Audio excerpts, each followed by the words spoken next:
Hey guys, it's Stephen and Phil here, back on FOOTY.COM with yet another kit review, and today we're turning our attention to this stunning new PUMA launch, the Italy Renaissance kit. We're going to review that and talk about it in loads of detail because it's an absolute work of art, if I don't say so myself. But before we go too far, make sure you hit that subscribe button if you are a fan of kit culture and all that kind of stuff. We've got loads of videos on this channel, loads more coming about great kits and all that kind of thing, so hit that subscribe button. But this has caused quite a stir on the old social medias, Phil, yesterday in particular. What do you make of this kit?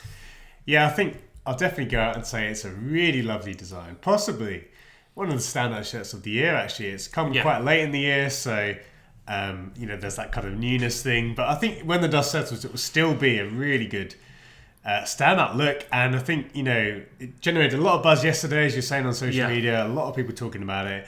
A few people kind of questioning it, and I think there's a few, reasonable questions to ask about it. Well, now that the fuss basically is that it's green. So it's green. The Azzurri, obviously, they wear blue, and that's the thing. And even Roberto Mancini's actually chimed in and said they should be wearing green.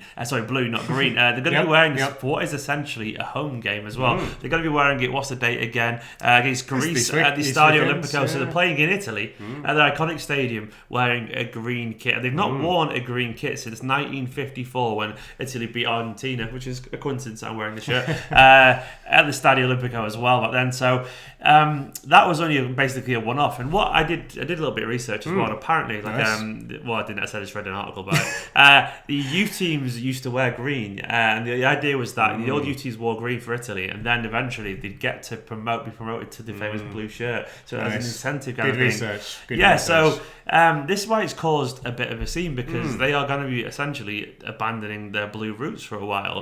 I can understand that. I mean, someone who hasn't got any attachment to the blue kit, because I'm just an English lad who thinks sees a kit and goes, "That's nice." It doesn't affect me, but if I was Italian, I would be annoyed.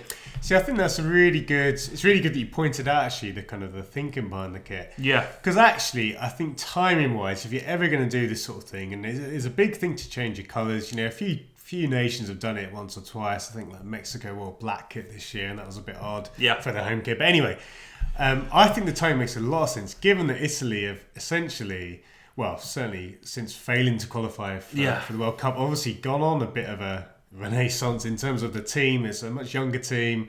12 of the current 25, 12 of the squad are under 25, so it's a young team now. It's a very young team. Mancini is, by all accounts, I think, done quite a good job in kind of rebuilding.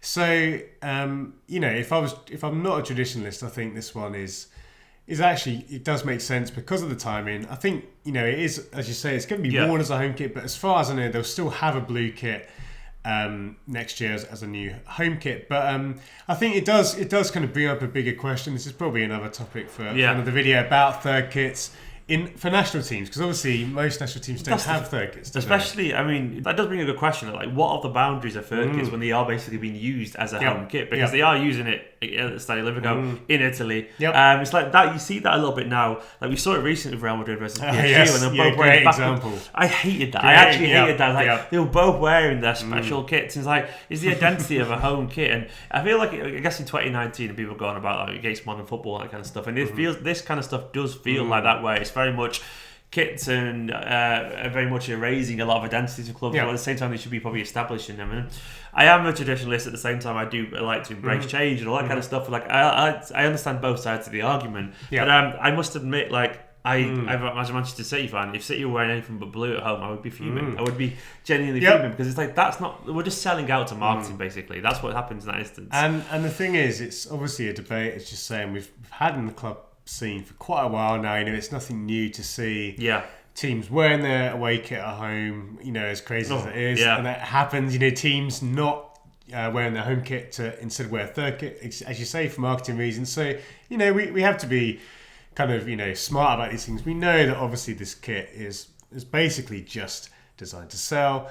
But I think the one thing which I'll give... Interestingly, I think it'll sell to everyone who's not Italian. I think all little football kit hipsters like yourself and whatever, myself, will think, I want that. Even my girlfriend saw it last night, and she got off a plane from Germany for work. The first thing she messaged me was, she'd been on Twitter, was like, that Italy kit's amazing. I was like, oh, hello to you too. That's how much of a head turn it was. That's it. And actually, I guess moving on, because I don't want to get too bogged down in the discussion, it is a really, looking at the design, the design's amazing. Like, I love it. Yeah. I absolutely love it. That pattern, the Renaissance style pattern. Renaissance, exactly. Right? It looks like your mum's curtain in a good way, but like your nan's curtain. It's just gorgeous, and the gold. It's really lovely. Yeah, and it's funny because it reminded me a lot of a goalkeeper kit, or a couple of goalkeeper kits that Italy have had. That shade of green, very much like Italy's goalkeeper kit in 2008. Yeah, exactly. And even in 2012, it was a different shade of green, but he had a collar.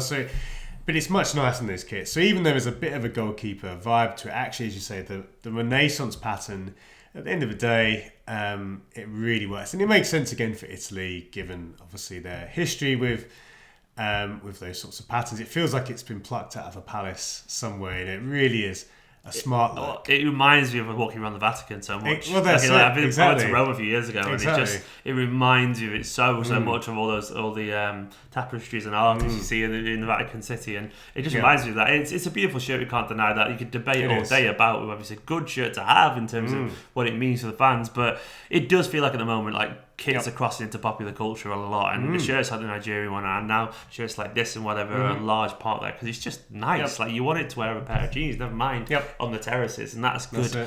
We'll give it a score, Phil. Okay. Because I mean, we won't give it a score in our rankings table, like we'll just give it a score in general. Because like in terms of scores, the best ones this year we've had are like Chelsea's away was into third kit, and there's been a few others I think that have been really high. But this one, what do you think you'll give it a score? Really high. I do really like it. I think in terms of kind of Italy kits, it's definitely one of the most interesting, although it's not traditional. But given what it's trying to be, and ultimately this is a third kit, and it's basically, as you say, trying to capitalise on the kind of popular interest of kits, I think they're really on the money. This is one of the best things I've seen PUMA do this year by a long way. If I had to score it, obviously it's not going to the list, but it's definitely it's going to be a 90. I'm going to give it a 90 out of 100. 90 all there with the Ace of One shirt. Exactly. I think similar to that. Obviously, this is kind of much more kind of pattern based, whereas the Milan one was much more kind of traditional in its look. But I think this is really good. And honestly, despite the reservations, good year for shirts, doesn't it? Yeah, it really does. It feels, and to be fair as well to this shirt, to be impressive after that Nike Futura range, it takes some doing because this is like that was exceptionally well received, and it's got all the it's got all the hallmarks of that as well in terms of the really cool pattern and a bit of the collar as well and everything. It's just But that's what's really good. Briefly, is that I love that this is a creative idea. It's not an old kit that they've just rehashed, and that takes takes a bit of doing to actually pull it off. So credit to Puma. I think if you're a team who has Puma as your manufacturer, you're in pretty good hands. So, actually, and that's the good thing about this year. All the brands have done something good this year. Wonderful score for a wonderful kit. Guys, let us know in the comments where you stand on that whole third shirt, the home kit, and all that kind of debate, because it is quite a tricky one. And also let us know what you make of this kit. And don't forget, you can head over to FOOTY.COM to find the best prices and all the best kits anywhere online. We're a price comparison site, so we do all the hard work for you. Don't forget as well to subscribe to FOOTY.COM for loads more videos. Like, comment, all the usual stuff. I've been Stephen, this is Phil, and we'll see you soon.